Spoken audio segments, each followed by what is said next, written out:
Sejahtera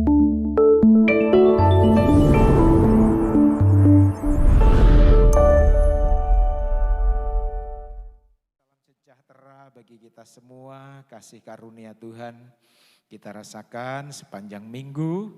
Kalau sampai saat ini kita ada sebagaimana ada ini karena kemurahan Tuhan.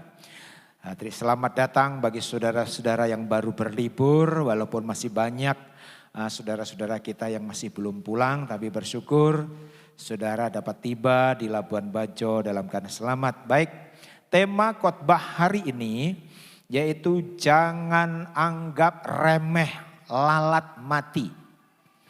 Jangan anggap remeh lalat mati. Nah, sering saudaraku saya katakan dari mimbar ini bahwa kehidupan orang percaya, sekali lagi kehidupan orang percaya itu bagaikan tinggal di rumah kaca. Ya. Kehidupan saudara dan saya itu bagaikan tinggal di rumah kaca, bagaimana dari sudut manapun orang melihat kita. Dari segi manapun orang melihat kita. Orang mendengar apa yang kita ucapkan, orang melihat gerik-gerik kita. Nah, ini yang perlu kita sadari saudaraku. Ketika kita menyadari bahwa hidup orang percaya itu bagaikan tinggal di rumah kaca, maka kita akan hidup dengan lebih hati-hati lagi. Amin saudara. Karena apa? Apa yang kita buat yang mungkin tidak berkenan, dampaknya bukan hanya untuk kita, tetapi orang lain pun juga berdampak. Sebaliknya, kalau kita melakukan hal-hal yang baik, orang lain pun juga berdampak. Coba kita akan lihat ayatnya di dalam Pengkhotbah pasal yang ke-10. Pengkhotbah pasal yang ke-10 ayat yang pertama. Begini bunyi firman Tuhan. Lalat yang mati menyebabkan urapan dari pembuat urapan berbau busuk. Demikian juga sedikit kebodohan lebih berpengaruh daripada hikmat dan kehormatan. Sedikit kebodohan. Lewat ayat ini saudaraku, Raja Salomo memberi dua hal yang harus menjadi perhatian khusus. Guna kehidupan kita, guna kesaksian hidup kita di yang akan datang. Yang pertama tadi katakan lalat yang mati menyebabkan urapan. Dari pembuat urapan itu berbau busuk. Artinya apa saudaraku? Lalat yang mati, yang membusuk itu bisa merusak minyak. Lalat adalah binatang yang kecil saudaraku. Tetapi ketika lalat ini mati dan membusuk, dan ketika lalat ini masuk ke dalam atau tinggal dalam minyak wangi, maka saudaraku minyak wangi ini juga berbau busuk. Artinya apa? Hal yang kecil, hal yang remeh, hal yang sederhana itu dampaknya bisa mengerikan. Bahkan ayat tadi mengatakan sedikit kebodohan.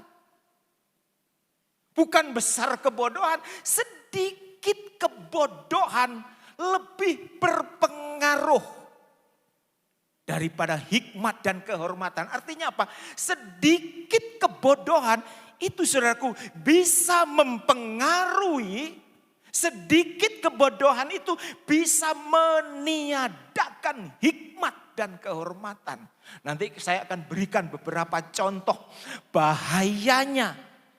Sedikit kebodohan saja itu dampaknya begitu luas. Jadi dengan kata lain Raja Salomo mengingatkan kepada kita semua hendaknya hal yang sepele, hal yang kecil, hal yang sederhana itu dapat merusak hal yang besar. Ini yang perlu kita perhatikan. Sekali lagi, kita tidak boleh menganggap hal yang sepele. Kita tidak boleh menganggap hal yang sederhana. Karena apa? Dampaknya begitu besar. Tadi pagi saya katakan dalam ibadah yang pertama. Jarang orang jatuh ketika dia naik sepeda motor nabrak batu besar. Kecuali mabuk. Beberapa bulan lalu, gara-gara mabuk itu pohon besar di depan gereja itu ditabrak. Akhirnya mati. Jarang orang, saudaraku, kalau normal ada batu besar dengan motor dia tabrak, jarang. Tetapi saudara, dia akan menghindar. Tetapi kalau ada kerikil, saudaraku, atau batu kecil dia tendang. Saya punya pengalaman, saudara. Saya pikir ini cuma batu kecil. Saya pikir ini cuma kerikil. Ketika saya jalan langsung jatuh dengan motor, kasihan.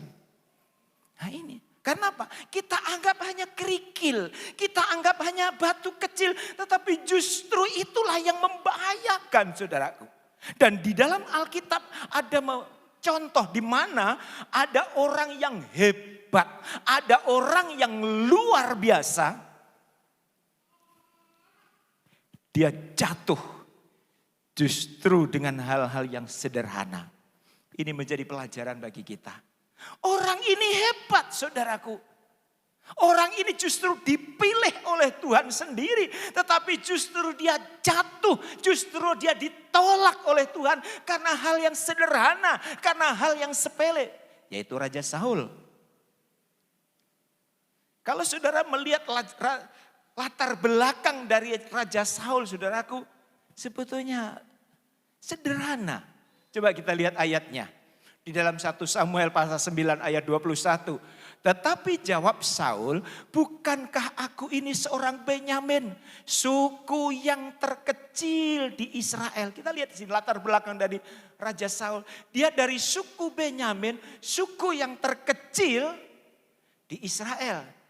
Dan bukankah kaumku yang paling hina dari segala kaum suku Benyamin. Bukan cuma sukunya yang kecil, tetapi kaum atau keluarga dari Raja Saul itu keluarga yang sangat hina, yang sangat sederhana. Tetapi Tuhan pilih dia. Sehingga dia menjadi raja pertama di Israel. Dan saudara lihat, tahun-tahun pertama pemerintahannya luar biasa. Kemenangan demi kemenangan ketika berperang dialami oleh orang Israel. Berkat kepemimpinan Raja Saul. Sehingga bukan cuma lawan atau kawan yang segan. Semuanya segan dengan ini Raja Saul. Tetapi kita lihat. Karena sedikit kebodohan. Sekali lagi. Karena sedikit kebodohan. Saul itu bagaikan minyak yang tercemar karena ada lalat mati yang membusuk ada di dalam minyak. Ini yang perlu kita renungkan. Mengapa saya katakan karena sedikit kebodohan? Kalau saudara membaca di dalam 1 Samuel pasal 15 ayat yang ketiga. Tuhan bilang sama Saul, Saul kalahkan orang Amalek. Pas semua orang Amalek.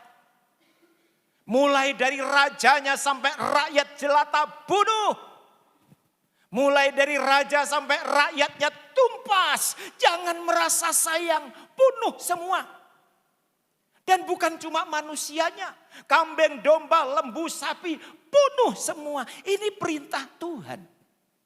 Jangan merasa sayang, jangan merasa Eman ini bagus sekali, jangan. Bunuh semua, tumpas semua. Tapi saudara, apa yang dilakukan oleh Saul? Ayat selanjutnya di sana katakan, tetapi Saul dan rakyatnya itu menyelamatkan Agag dan kambing domba dan lembu-lembu yang terbaik dan tambun.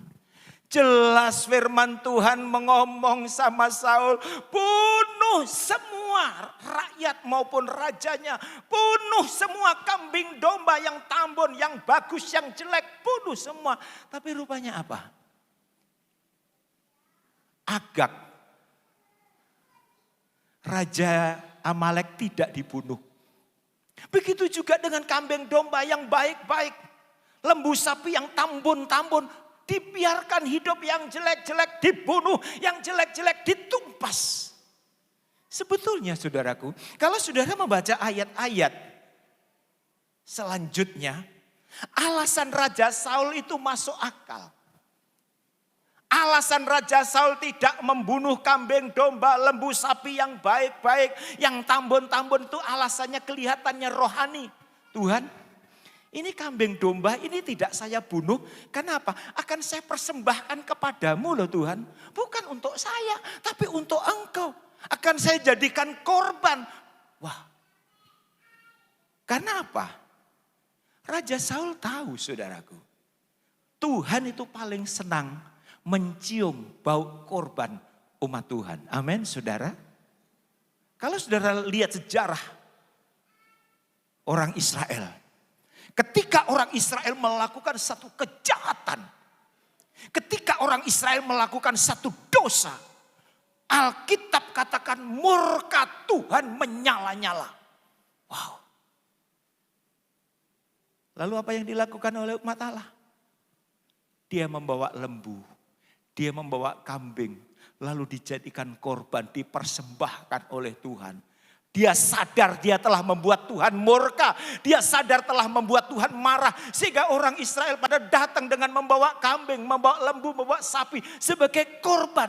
Dan ketika Tuhan mencium bau korban dari orang Israel, Alkitab mencatat kemarahannya surut. Dengan kata lain, Tuhan paling senang kalau umat-umatnya mempersembahkan korban. Itulah alasannya kenapa Raja Saul membiarkan hidup kambing, domba, lembu, sapi yang tambun-tambun. Sekali lagi, sepertinya alasannya masuk akal. Tetapi apa kata Tuhan? 2 Samuel pasal 22 ayat 22. Saudara baca yang merah saja. Sesungguhnya mendengar lebih baik daripada korban sembelihan.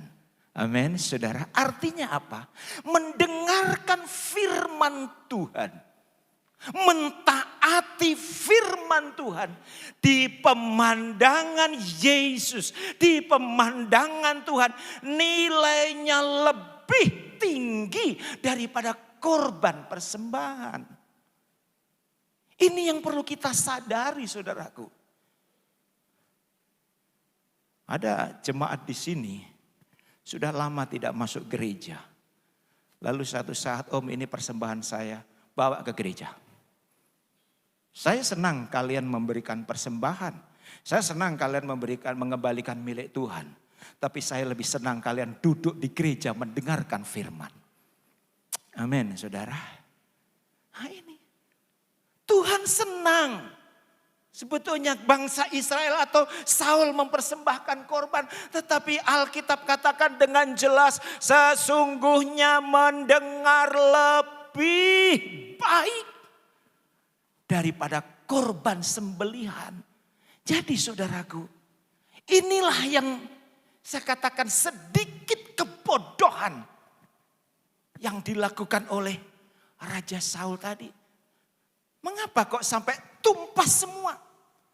Rajanya, rakyatnya tumpas semua. Jangan merasa sayang karena apa? Tuhan tahu. Orang-orang Amalek inilah yang nanti akan bisa menghambat perjalanan orang Israel menuju ke tanah Kanaan. Itulah sebabnya tumpas semua. Jangan merasa sayang. Saudara, ayo sekali lagi. Saya senang saudara membantu pekerjaan Tuhan, memberikan persembahan, itu bagus.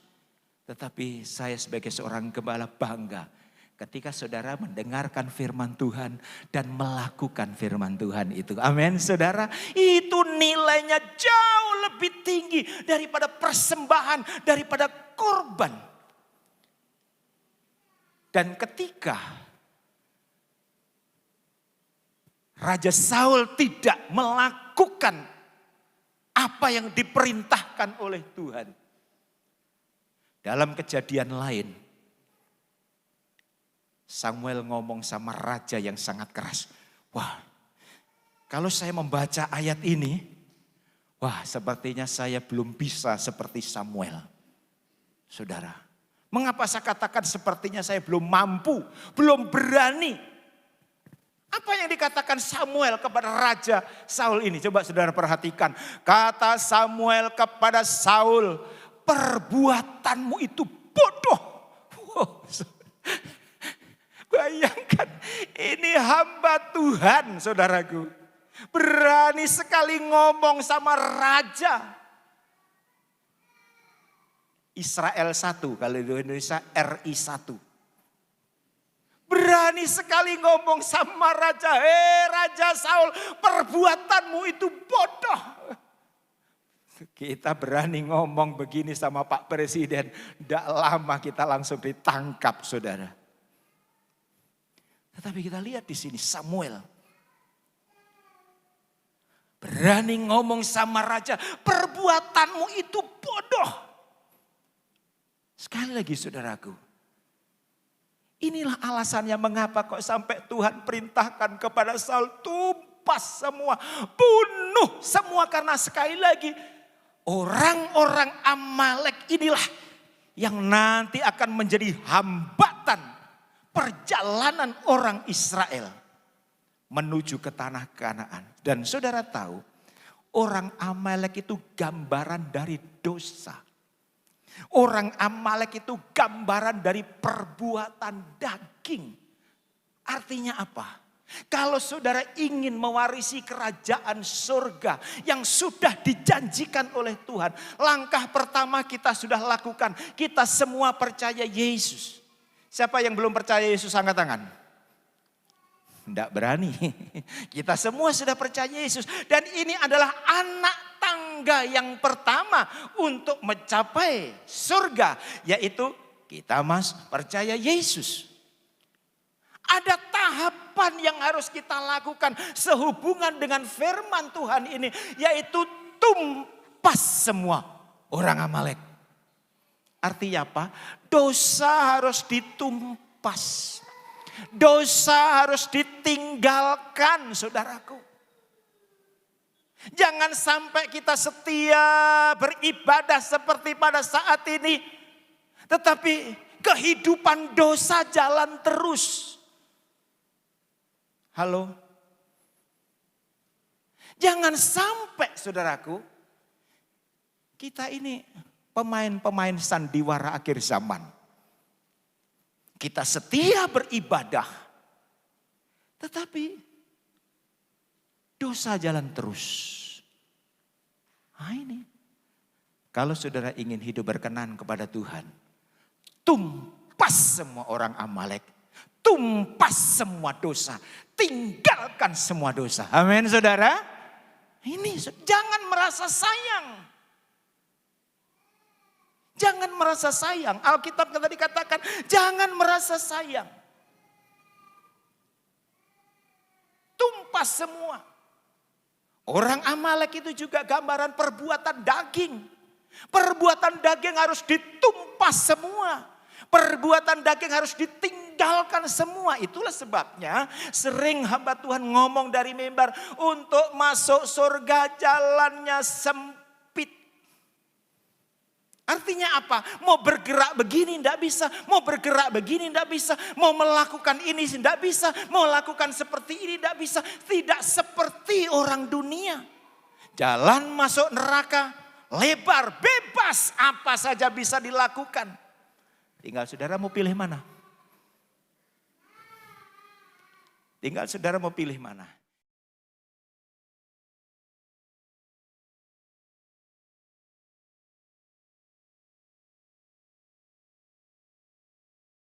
Sini. Saudara, jadi ini yang harus kita perhatikan. Jangan sampai sekali lagi apa yang saya katakan tadi, kita ini pemain sandiwara akhir zaman. Artinya apa? Di satu sisi kita begitu setia beribadah, tetapi kita tidak mau menumpas orang Amalek. Tidak mau menumpas dosa, tidak mau tinggalkan dosa, tidak mau tinggalkan perbuatan-perbuatan daging. Apa itu perbuatan daging? Tentu kita sudah tahu ini Galatia pasal 5 ayat 19. Ada daftar perbuatan daging yang perlu ditumpas.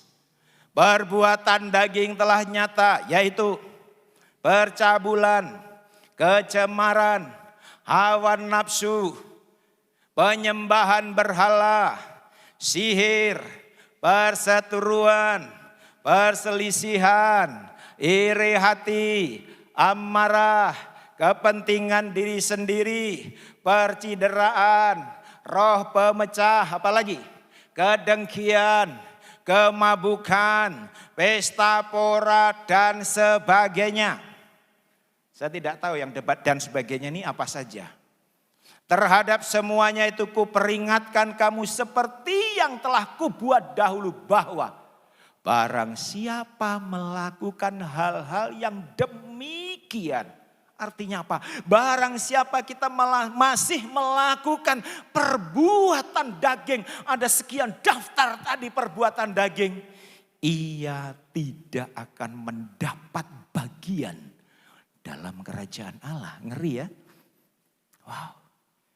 Wow. Ini saudaraku. Itulah sebabnya Tuhan ngomong sama Raja Saul, tumpas semua. Jangan merasa sayang. Tumpas semua, saudara. Jangan disimpan. Yang baik-baik disimpan. Ada begitu banyak anak Tuhan, saudaraku, punya dosa favorit. Yang lain-lain bisa dilepas. Yang lain-lain bisa tinggalkan. Untuk satu ini sepertinya berat, Om. Itu saya katakan dosa favorit. Aduh, saya sudah berusaha, Om. Tetapi untuk satu ini rasanya berat, Om. Nah, sering saudaraku seperti tadi. Di depan batu yang besar kita bisa menghindar. Tetapi ketika kerikil, padahal kerikil itu lebih bahaya. Itu yang kita terjang, saudaraku. Nah, ini yang perlu kita menjadi perenungan bagi kita semua. Ayo. Kalau kita ingin perjalanan iman kita lancar sampai surga. Tumpas semua orang Amalek. Amin, saudara. Tumpas semua dosa. Tinggalkan dosa. Tinggalkan perbuatan-perbuatan daging. Jangan merasa sayang. Alkitab tadi katakan jangan merasa sayang. Oh, yang lain bisa dilakukan, yang lain tunggu dulu. Karena apa? Seperti dari awal tadi saya katakan, kehidupan orang percaya itu seperti ada di ruang kaca. Ketika kita melakukan hal yang tidak baik, contohnya salah satu saja perbuatan daging, saya tidak sebutkan apa saja, tadi sudah saya sebutkan. Itu seperti khotbah saya 3 minggu lalu. Orang luar ada celah untuk mendakwa kita. Ini saudaraku. Ada senjata untuk mendakwa kita. Ada modal untuk mencela kita. Ketika kita melakukan perbuatan daging, saudara.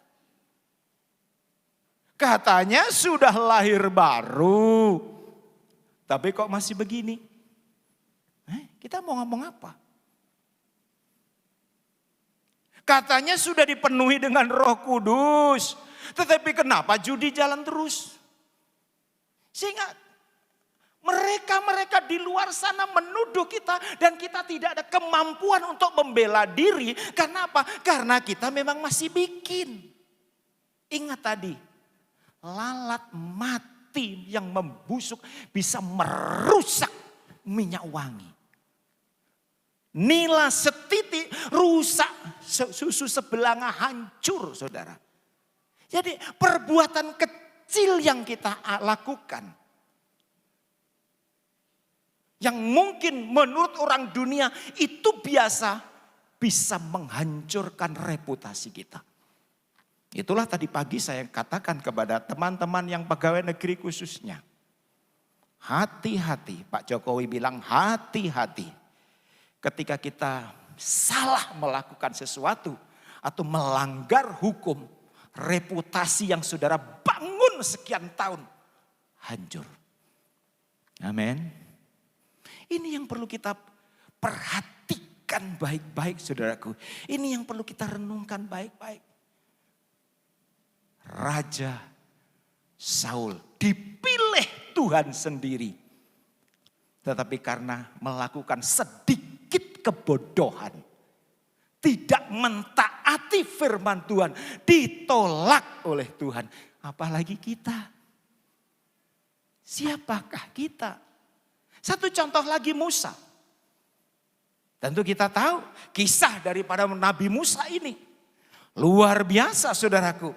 Kita sering dengar kisahnya ini saudaraku. Sejak dia dipanggil Tuhan, dipilih Tuhan. Untuk membawa orang Israel keluar dari Mesir saudaraku. Bukan cuma dipanggil tetapi Tuhan kasih kuasa. Tuhan percayakan kuasa kepada Musa. Sampai tongkatnya pun bisa berubah menjadi ular. Beberapa kali Musa bercakap-cakap langsung dengan Tuhan. Ngomong langsung. Wow. Enak sekali saudaraku. Karena apa? Hubungannya mesra. Hubungannya harmonis. Bahkan Tuhan ngomong, Musa, ambil tongkatmu. Mengadah ke laut Kolsom. Dan akhirnya laut terbelah. Orang Israel dapat berjalan. Di tanah yang kering. Alkitab di tanah yang kering. Ada seorang jemaat bilang, Om mana mungkin laut bisa kering Om. Saudara, sebagai orang yang percaya, kita tidak boleh meragukan firman. Amin. Kalau firman ngomong kering-kering, jangan pakai ini, mana mungkin laut bisa kering. Kalau sampai saudara masih meragukan firman Tuhan, saudara salah pilih agama. Ya. Sekarang ajaran-ajaran begitu luar biasa. Tidak percaya akan kuasa Tuhan. Tidak percaya akan mujizat Tuhan. Tidak percaya hal-hal yang Tuhan kerjakan. Katanya Tuhan Yesus itu tidak berjalan di atas air. Tetapi berjalan di atas batu karang. Kebetulan di situ ada batu karang. Yesus ada di situ. Kalau memang itu batu karang, kenapa Petrus tenggelam? Ini ajaran-ajaran, sekarang ada begitu banyak ajaran-ajaran harus masuk di otak. Saya mau kasih tahu, 99% firman Tuhan ini tidak masuk akal. Amin, saudara, harus dengan iman. Nah ini. Ayo saudara yang dikasihi Tuhan. Musa dipilih oleh Tuhan, luar biasa. Dia memiliki hubungan yang manis dengan Tuhan. Tetapi saudaraku, satu saat orang Israel kekurangan air. Mereka mengeluh sama Musa. Mereka menyalahkan Musa. Musa, kenapa Musa bawa saya ke sini? Saya lebih baik mati di Mesir. Ingat lagi. Kami sekarang kehausan. Akhirnya Tuhan bilang, Musa, kumpulkan tokoh-tokoh agama. Kumpulkan tua-tua Israel. Kamu menghadap gunung batu ini. Saya akan baca ayat ini saudara. Bilangan pasal 20 ayat 7 dan 8. Tuhan berfirman kepada Musa, ambillah tongkatmu itu. Dan engkau Harun kakakmu harus menyuruh umat itu berkumpul. Katakanlah di depan mata mereka kepada bukit batu itu supaya diberi airnya. Sampai di situ. Tuhan bilang sama Musa, Musa ngomong di depan bukit batu. Bukit batu keluar air. Sebetulnya firman Tuhan ini sederhana. Permintaan Tuhan ini simpel, sederhana saudaraku. Kamu ngomong, kamu berdiri di depan bukit batu. Ngomong, hei bukit batu keluar air. Sederhana. Tapi apa yang dilakukan oleh Musa? Ayat 11. Sesudah itu Musa mengangkat tangannya lalu memukul bukit batu itu dengan tongkatnya 2 kali. Maka keluarlah banyak air. Nah ini. Ini padahal Tuhan sederhana nyuruhnya kamu ngomong ke depan Bukit Batu. Bukit Batu keluar. Tetapi apa yang dilakukan oleh Musa? Musa ambil tongkat, pukul ini Bukit Batu 2 kali. Memang keluar air. Tetapi kita lihat ketidaktaatan Musa. Sedikit kebodohan yang dilakukan oleh Musa membuat Musa tidak diizinkan masuk ke tanah Kanaan. Nih saudara, ngeri ya. Padahal cuma sebetulnya mungkin kalau menurut kita ya, maklumlah mungkin Musa lupa apa kebetulan dia tidak konsentrasi. Waktu Tuhan ngomong di Bukit Batu keluar air.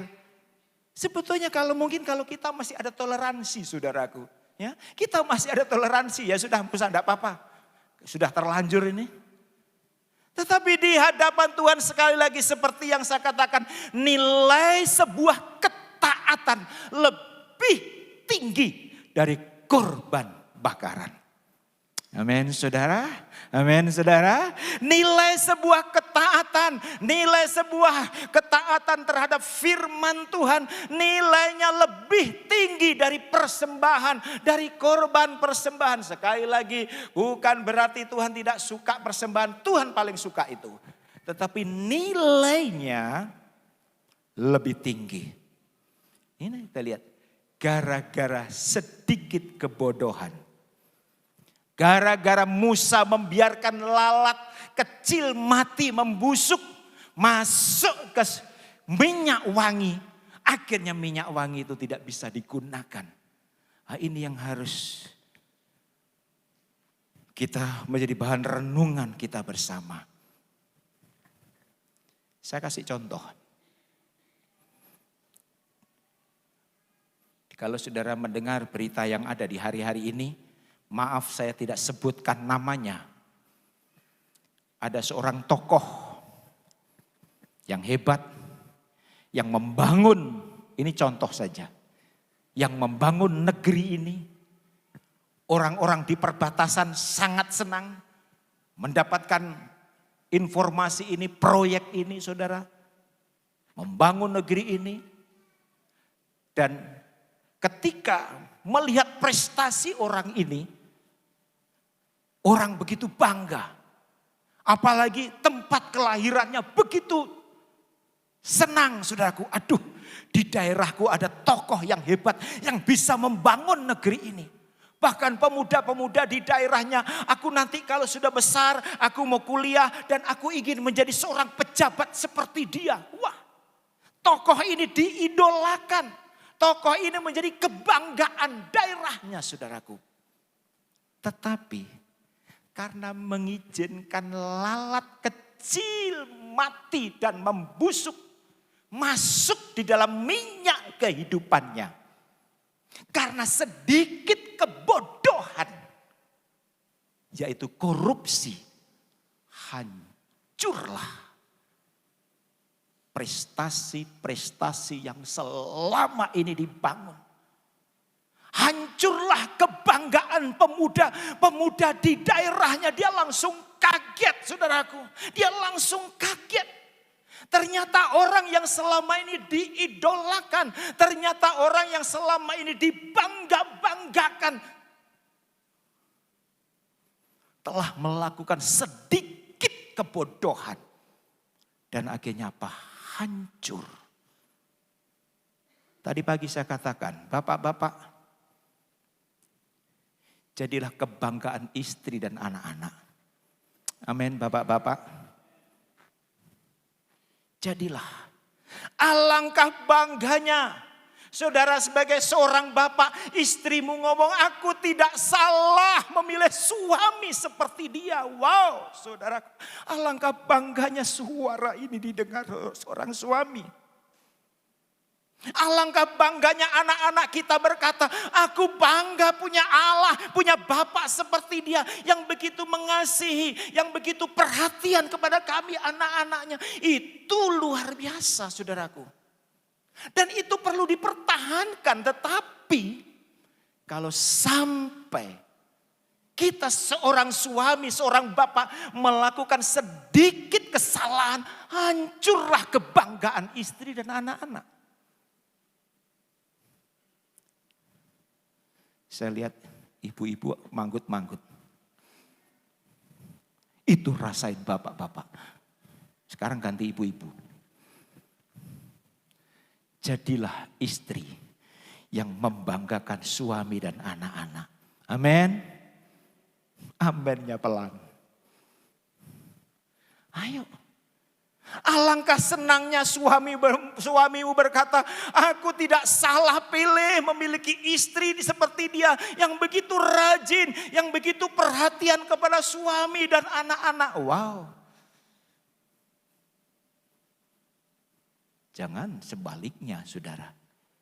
Jadi pertahankan kebanggaan. Karena apa? Ketika kita mengizinkan lalat kecil, dosa masuk di dalam kehidupan kita. Perbuatan daftar, perbuatan daging kita lakukan. Kebanggaan istri kita, kebanggaan suami kita, kebanggaan anak-anak kita itu akan hancur. Ini saudaraku, ingat.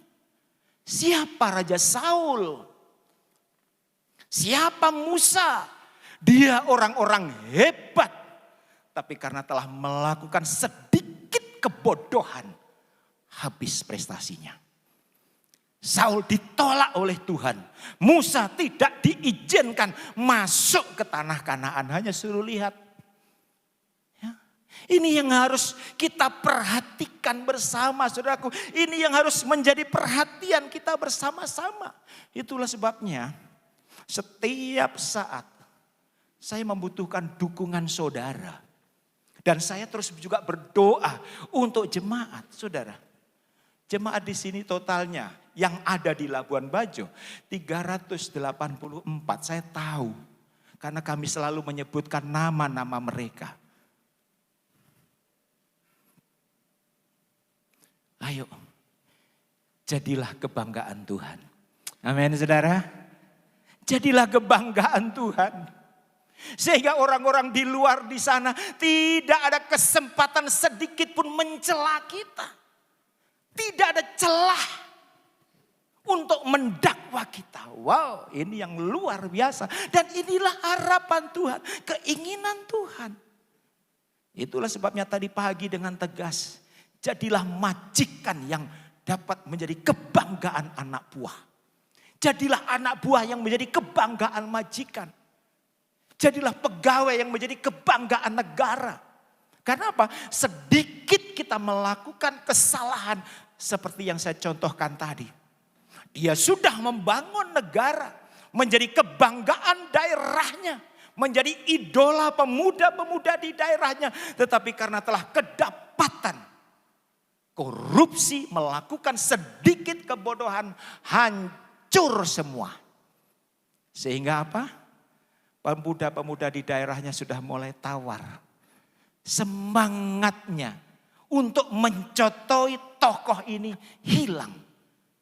Ini karir, prestasi yang dibangun sekian tahun hancur karena mengizinkan lalat kecil yang mati membusuk masuk di dalam hidupnya. Ayo, jangan izinkan sedikit pun, saudaraku, menguasai hidup kita. Dosa harus ditumpas. Perbuatan-perbuatan daging harus berusaha ditinggalkan. Dan itu kita bisa lakukan dengan kekuatan Roh Kudus. Amin, saudara. Dengan kekuatan kita sendiri kita tidak mampu. Itulah sebabnya Rasul Paulus bilang, apa yang aku benci justru itu yang aku lakukan. Kita semua sepakat. Kita semua benci dengan dosa. Tapi sering kita lakukan. Kita semua sepakat, kita semua benci dengan kebohongan. Tetapi tanpa sadar kita sering bohong. Itulah Rasul Paulus bilang, apa yang aku benci itu justru yang aku lakukan. Minta kekuatan Roh Kudus. Lambat-lambat Tuhan akan kasih kemampuan. Amin, saudara. Lambat-lambat, ayo jadilah kebanggaan. Bagi seorang suami, kebanggaan istri dan anak-anak. Sebagai seorang istri, kebanggaan suami dan anak-anak. Sebagai anak, kebanggaan orang tua. Ini yang Tuhan inginkan. Jangan nodai sedikit pun kebanggaan yang sudah terjalin, terbina selama ini. Karena kita melakukan sedikit kebodohan. Tadi dalam ibadah pertama saya kasih ilustrasi. Ada seorang kakak, dia kebetulan kerja di Jakarta. Kakak ini begitu perhatian sama adik-adiknya. Kebetulan papa mamanya sudah meninggal. Sehingga kakak inilah yang menjadi tulang punggung dari keluarga ini. Dia kerja di Jakarta. Terus satu saat dia telepon. Adik-adik, kakak mau pulang ke kampung halaman. Dia ngomong sama adik yang pertama namanya Yohanes. Maaf kalau ada yang sama namanya Yohanes. Kebetulan saja. Adik Yohanes, ini kakak mau pulang ini. Kamu mau pesan apa? Oh iya kak, tolong belikan saya HP Samsung terbaru. Oh beres. Petrus, adiknya yang kedua. Kamu pesan apa? Kakak mau pulang ini. Sama kak. Aku juga pingin Samsung yang terbaru. Seperti kakak saya Yohanes. Beres. Adiknya perempuan Esther. Esther, kamu pesan apa? Nggak usah kak. Nanti aku pinjam sama kakak-kakak saya.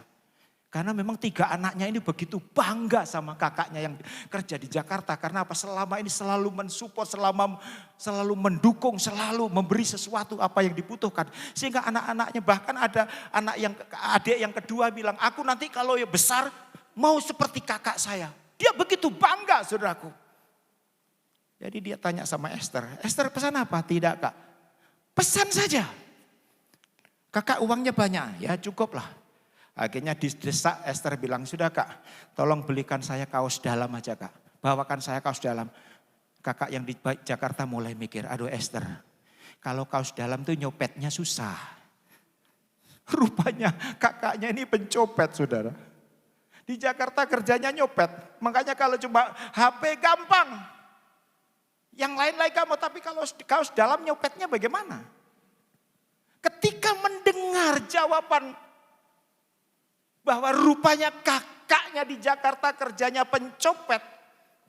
Kebanggaan yang selama ini dipegang, bangga dengan kakak ini. Akhirnya surut, hilang. Aduh, bikin malu saja. Yang selama ini dibangga-banggakan setelah mendengar bahwa kakaknya ini pekerjaannya tidak baik. Langsung semua adik-adiknya bikin malu kami semua.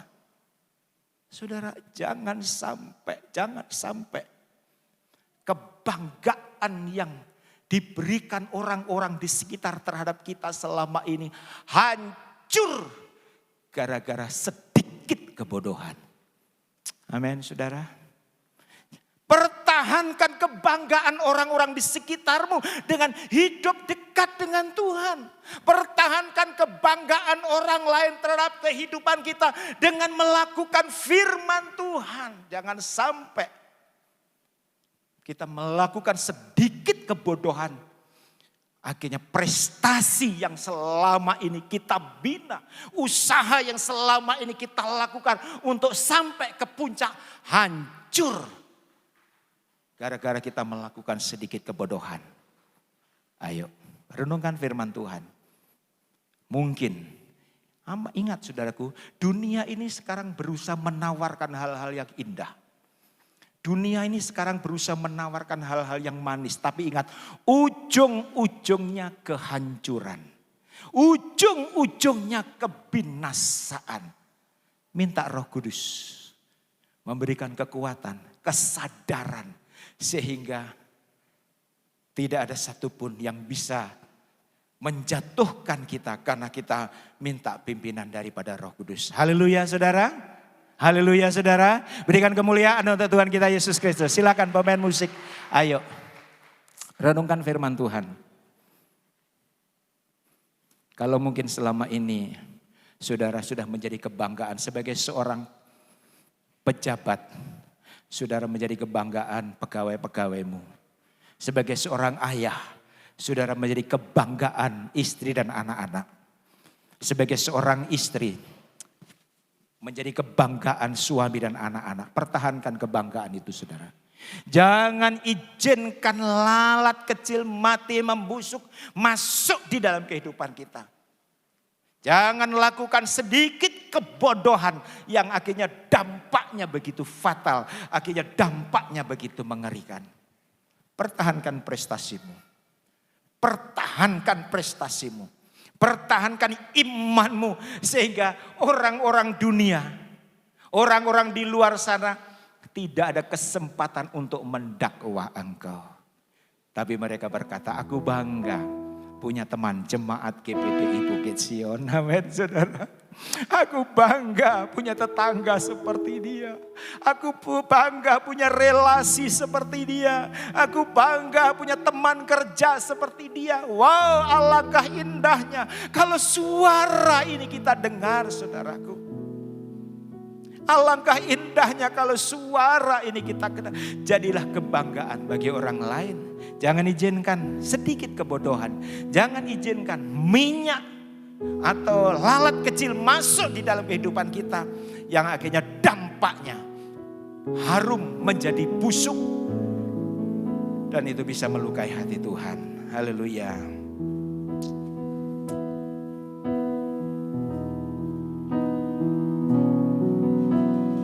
Rohmu yang hidup penuhiku, mengalir dalamku. Oh, amin, amin, amin. Jiwaku tenang bersamamu dalam naungan rohmu yang hidup. Rohmu yang hidup penuhiku, mengalir dalamku.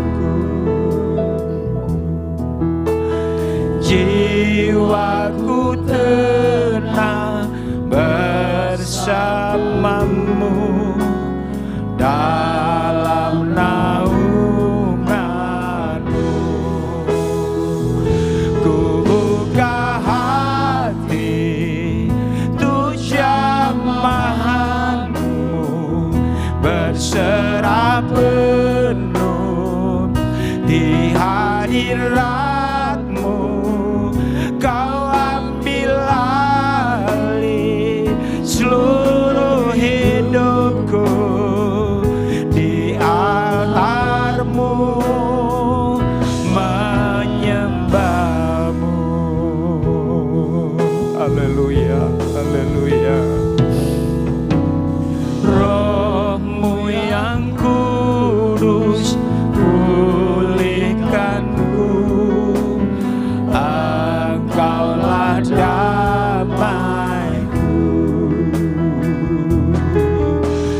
Ku hidup oleh anugerahmu yang menyertai. Mari saudara, sejemput kita semua bangkit berdiri. Ku buka hati untuk jamahanmu, berserah penuh di hadiratmu. Kau ambil alih seluruh hidupku, di altarmu. Ku buka hati, ku buka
hadirat-Mu,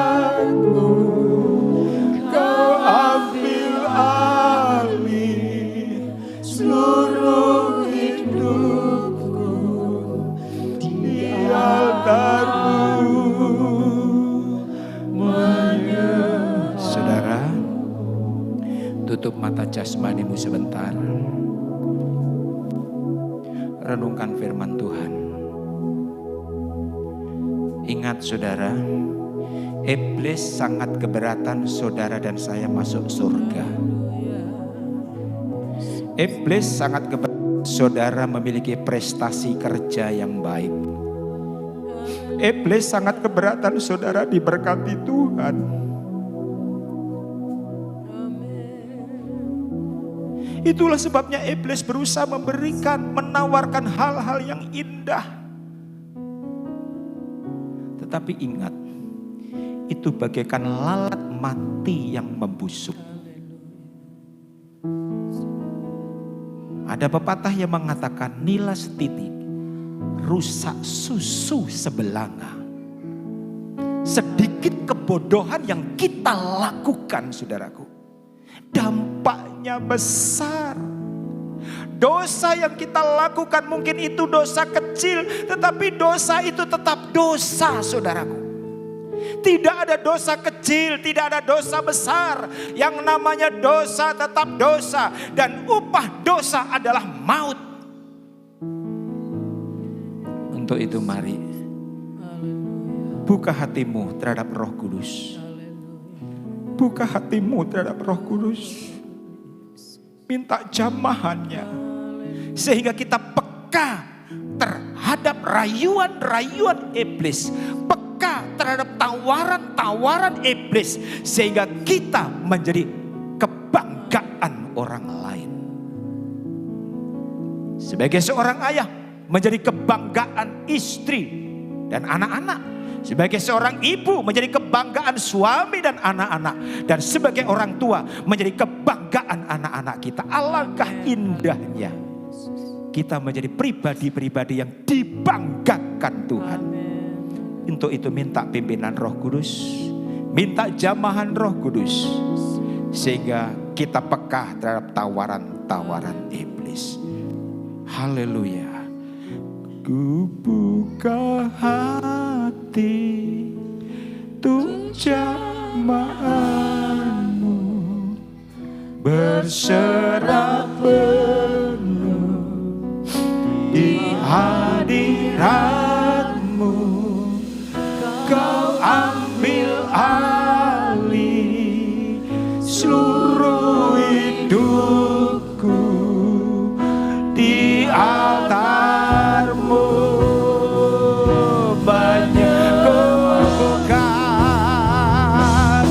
buka hati untuk jamahanmu, berserah penuh di hadirat. Dengan kasih Ibu Monica Yosefin maju ke depan, berdoa untuk firman Tuhan.